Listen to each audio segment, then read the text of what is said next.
Résumé du match. Team K-League 1. Newcastle United 0.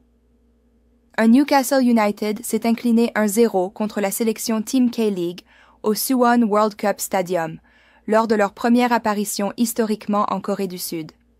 Le seul but a été inscrit par Jin-Gyu Kim en première mi-temps, offrant aux locaux une victoire méritée. Contexte et détails. Newcastle disputait son troisième match amical de pré-saison après des défaites contre Celtic et Arsenal.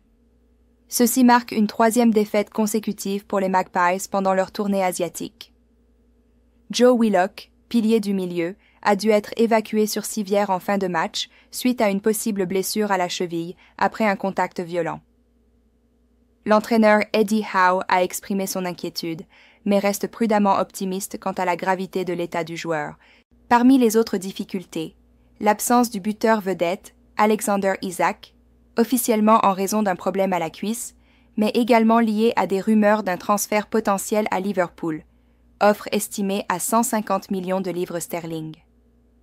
Sur le plan des transferts, Newcastle a manqué plusieurs cibles clés, James Trafford, Liam Delap, etc., mais a réussi à recruter Anthony Elanga pour 55 millions de livres en provenance de Nottingham Forest. Le club espère également renforcer l'effectif avec Aaron Ramsdale. Composition de l'équipe et faits marquants. 3 changements tactiques ont été intégrés par Eddie Howe pour ce match. Tino Livramento, Lewis Smiley et Emil Kraft ont été titularisés, tandis que Seung-Soo Park, récemment recruté et originaire de Corée du Sud, a fait ses débuts lors des dernières minutes de la rencontre. Malgré quelques incursions prometteuses, notamment d'Anthony Elanga, la précision offensive a manqué et Newcastle n'a jamais trouvé le chemin des filets.